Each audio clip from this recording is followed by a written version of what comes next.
driving. Hope comes and stops us in our tracks. Bravely we prove in our striving, trudging together each day.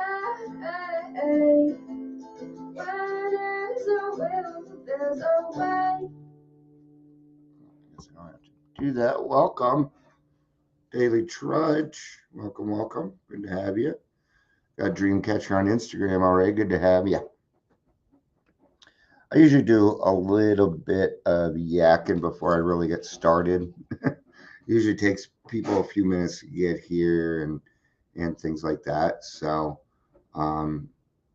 yeah, I try not to have any dead air though.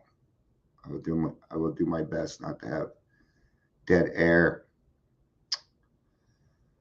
You know, it's almost like it was a setup, right? So I always watch the Bronco game. It's just I've done it for years.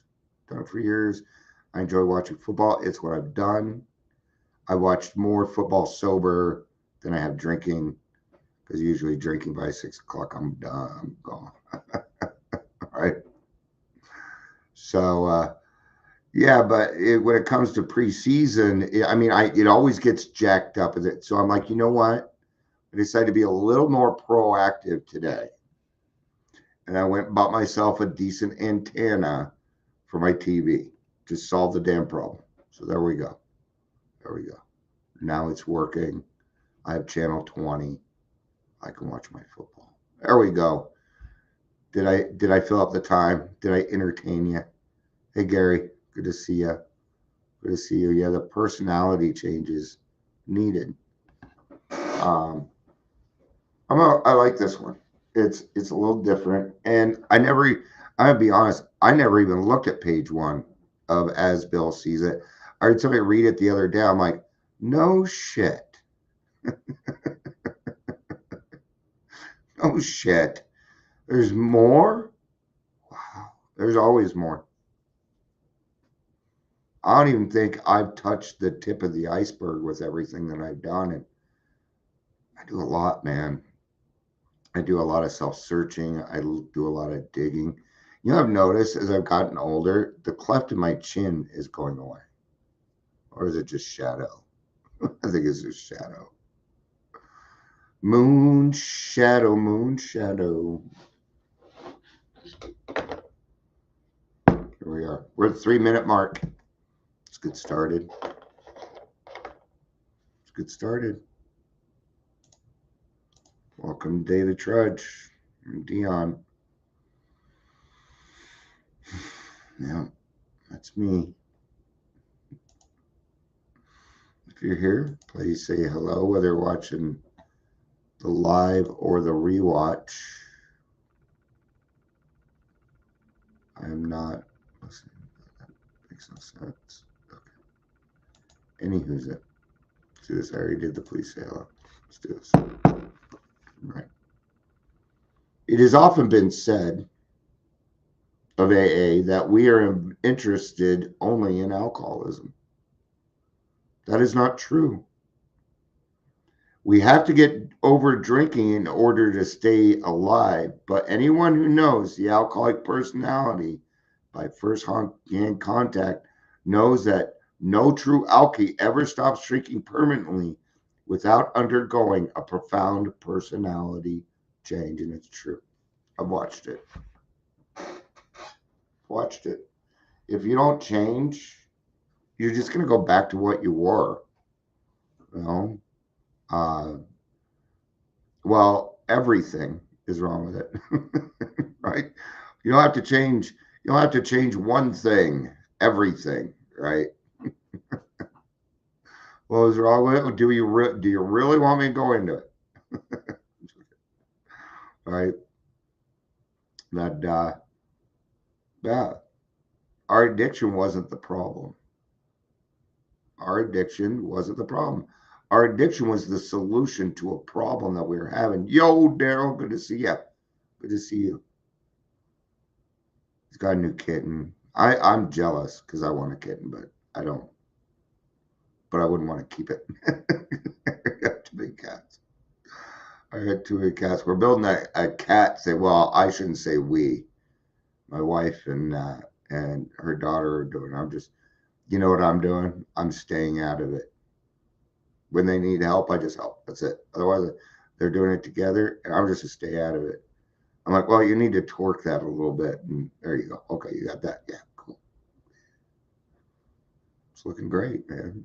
Doing a good job. And um, my older daughter Heather, she's got pretty um, she's got she's pretty talented, man. She actually has a picture that hung up in the White House for a little while. Anyway, so the personality change. So what are we saying? Are we just interested in alcohol? No. No. There's a lot of things that we're going to need. Like I was saying in before, alcohol was the solution to my problems, my woes. Right? It was an escape. What did it come down to? I didn't want to deal with my fucking feelings, man. I didn't. They hurt. They hurt too fucking bad, man. They just didn't. They hurt a lot. And I didn't know how to work with them. And until somebody in AA came along and interrupted that, I would be that person. And that's why it's important that we do what we do. It is one alcoholic helping out another alcoholic that makes a difference. And it's not the alcoholism. You bring hope. You bring hope. You can do things like remove loneliness. You can stop somebody from committing suicide. I think that's pretty fucking powerful shit, man. That is powerful stuff. I know some people don't want to believe me, but well, I'll put it this way. If you want to deny yourself, that's your problem. But I'm not going to deny myself that. It took me a little while to understand that I was denying the 10th step. What do I mean by that? I wasn't allowing myself to be human. Yeah. I wasn't allowing myself to be human. We're going to go to 12 by 12, page 47. If you had my life, you'd drink too. Well, you're right, I would, because I'm an alcoholic. I don't need much. I don't need much, right? Now, the reason everything that I've always had the cart before the horse in everything that I've done. Everything in this life is a paradox to me. I have everything I had. I'll rephrase that. I had everything backwards. I don't now. No. Now I understand that if I'm going to go out and speak on something, I got to do it first. I can't come on here and talk to you about the personality change that needs to happen until I've done it. Then I understand it a little bit better. Do I understand it in all this ramification? No, I don't. Okay. So I'm a person. Okay. When you're solution oriented, instead of setting myself up to fail, I set myself up to succeed. And you know what happens? I fail. But I'm not setting myself up. It's a different failure. It's a failure towards a success. But instead of trying that same thing again, I learned from it. I learned from it. Hey, Chris, good to see you, bud. We do. We all have everything we need, don't we? I'm not wanting for much in this life anymore. I used to think that, actually, I never did. I never thought whoever dies with the most stuff wins. No, I don't. I've never had much, nor have I really ever needed much. Most of my life has been survival and living on the streets, man. You give me a bedroom with an air mattress and a TV, I'm in fucking heaven. Actually, that sounds great to me. The smaller, the better. The less I have to upkeep, I'm going to love it. I would actually rather live in a 900-foot square house. I would. This house is too big. But it's the one God gave me, so I'm going to respect it. All right, I'm going to start on the page, bottom of page 46 here. All right, we're just wasting time till the Bronco game comes on. That's really all we're doing, right? Right? It's partially true. Hey, I didn't get to watch it last week, and it was a good game. So doesn't matter. I just want to. Isn't it neat? Everybody here pretty much knows each other. So cool. First off, they can be told that the majority. I'm just going to go to it. I'm going to actually go up a little bit. The sponsors of those who feel they need no inventory are confronted with quite another problem. This is because people are driven by pride or self-unconsciously blind themselves to their liabilities. These newcomers scarcely need comforting. The problem is to help them discover the chink in their walls their ego has built up through which the light of reason can shine. Oh, yeah, the good old, I don't hate anybody, I don't resent anybody.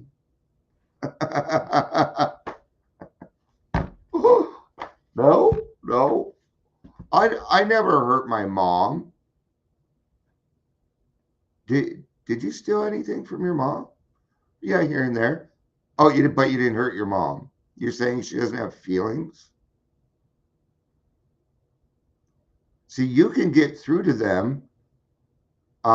It comes on at 6 o'clock, and it is on channel 20-1 KTVD.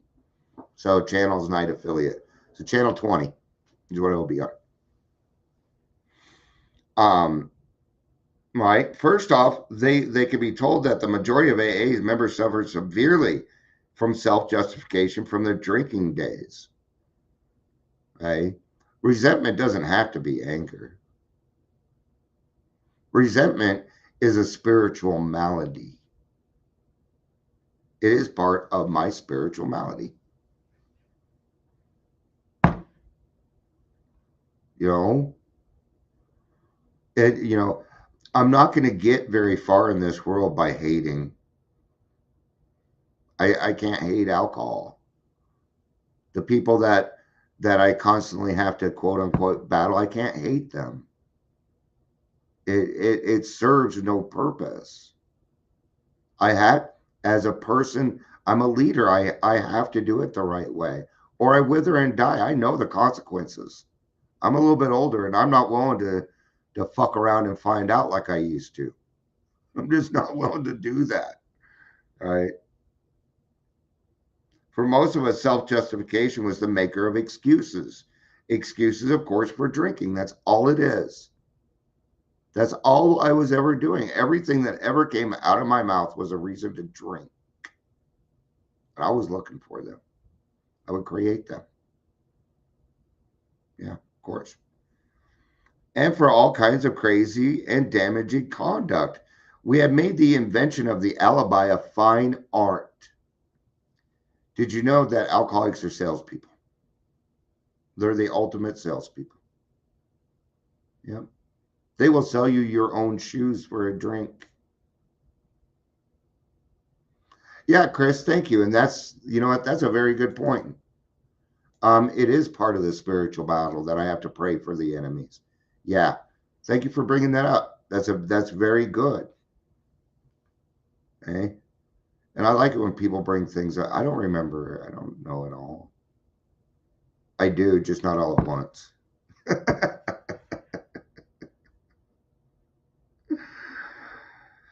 We had to drink because times are hard or times were good.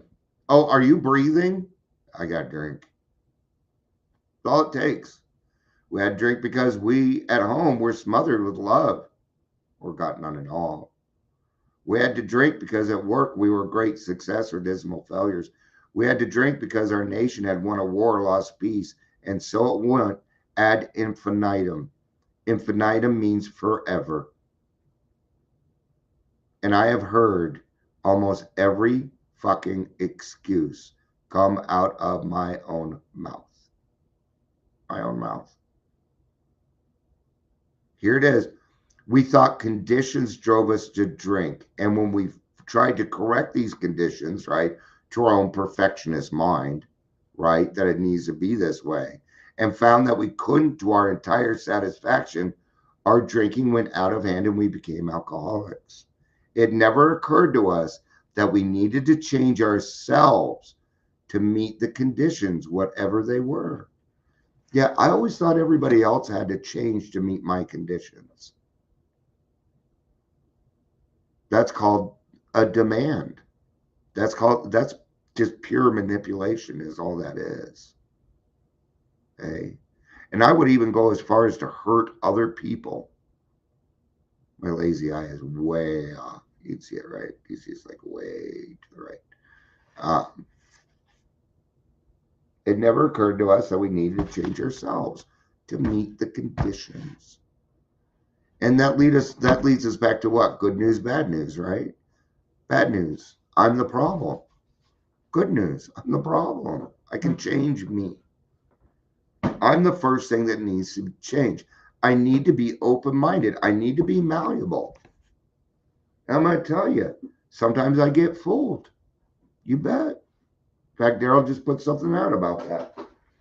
It wasn't on the same topic, but I agree with you, bud. I felt fooled. And it ain't going to happen again. Yeah. Yeah, you feeling bad? Oh, honey, you feeling down here? Let me make you something to eat. Way to a man's heart. Yeah, absolutely. We do enforce it. You bet. Why do we do that? Control. They want to control you. The more obese you are, the more you're drunk, the more you're all this, the better they can control you. It's what they want. And that's why I consistently say, dear government, get the fuck out of our recovery. Thank you very much and have a good day. Because they don't want, their intentions aren't the same as ours. They're not. Take your, fucking grab some courage. Take your fucking power back, man. It's yours. Recovery belongs to you. You want to know why? You're the one that went through the bullshit. It's the people with the experience. It's the people with the experience that make a difference. Everybody else, I'm glad that they have servants' hearts and thank you. I appreciate that. There's even, I was talking to one group and I left because they were just about sober connections. And I'm like, what you guys are doing, and I get it. I appreciate your healthy lifestyle. I'm glad you figured out that alcohol is no good whatsoever. But for me, it's life or death. So when I'm on there and I see you and you allow things into your group where it affects what I do, I'm going to say something. So I left your group because they asked me why. I didn't hear anything back from them. See, these are people that are non-alcoholics. They're not going to take accountability either. They don't understand. They're just looking for friends. And I don't blame them. I don't blame them. But somebody like me should not get their sticky fingers involved in that. Or what'll happen is then it'll become my thing. And when they're trying to do something, see? I don't get everything that I want. But when I find out when it's something, when I don't get something that I want, I found out it was because I was wrong. That's just God covering my ass. God covers my ass all the time. He allows for it. He gives me this 5-letter word called grace. And he allows me grace because I do everything that I can to make his world a better place. So I think I get more grace than other people. I've sacrificed almost everything. Anything that is mine, I have sacrificed to recovery. I just have. It was a decision I made. I'm fine with it. I'm not going to sacrifice my family and things like that. But anything that is mine, I will give straight to recovery. It's my number one thing. It's why God put me here. He put me here to save other people's lives. And if I deny that, and if I ask why, then the consequences will be sure, swift, and very definite. I'm not going to do that. No. I'd rather go through this life die to find out that there's no God than to go through this life destroying it, thinking that it's so much fun. I did. I used to think that running around destroying shit was fun. Starting fires, doing flood, all sorts of shit. I caused a lot of damage growing up. I'll tell this one story. This is back when Jenny, I got your number, but I can't sing any more than that, or Facebook will come and say you do not own the rights to your video. So no more than that. My friend, and this is where things really changed, right? My friend Jim and I always like to say it because it says Gemini. I like that. Anyway, we were fucking around and we went over to this building up the street is off Mineral Broadway, and we put toilet paper in the toilets. I mean, we flooded the whole fucking building. We did. We caused a lot of damage. And we were stupid enough to go downstairs and get on the payphone and start making crank calls. We didn't leave the scene of the crime, and we got caught. We got caught. And the options that they gave us were this. You can either pay us or your children come work for us. Well, Jim got off easy. They paid for his stuff. My parents, they're like, dude, you're working for the summer. And I'm going to tell you, it did not bother me because I wasn't at the house. So I'd go, and I spent the summer there working with these people, and I had a great summer. It always used to piss my parents off that they would give me consequences and I would enjoy them. They invited me to sock hops. They brought me lunch. I did a lot of work. I did a lot of work around there. I had to clean the place, vacuum and pulling weeds, and I did a lot of work there. But it just pissed them off, my parents off, because I enjoyed it so much. I'd come home with presents. They're like, oh, he's not learning his lesson. Fuck you. All right. All right. All right. See? Oh. Here's another funny story. Another funny story. I had a party. One time I had gone home. I think I was in Aurora shelter, and I went to court, and they're like, hey, we're going to send you home. I'm like, what? You're going to send me home? All right. So I went home, and that didn't last long, and I had this party. My mom found a bowl of marijuana on the washer. I don't think it was my friend's. I think it was actually my brother's friend. Anyway, she pressed charges against me. And I go to court. I'm sitting there waiting. They come out. They're like, are you Dion? I'm like, yeah. They're like, we're too busy today. We're dropping the charges. Mom was pissed. You didn't get the consequence. Press charges against your own son. Here was the thing. Nothing was going to happen. They couldn't prove it was mine. Okay. You know why they dropped it? Because you didn't show up to court, Mom. You press charges. You got to show up. That's what I told her. So you can press charges. You got to show up. Oh, man. I was on pass. So I stopped by my mom's house. Told her. Wasn't happy. And then I left because I was a ward of the state and she couldn't tell me what to do anymore. All they did was make me a better thief, man. That's all they did. They just made me better at what I was doing. All right. Thanks, everybody, for being here. I appreciate it. Hope you have a good day. I love you. Peace out and have a day.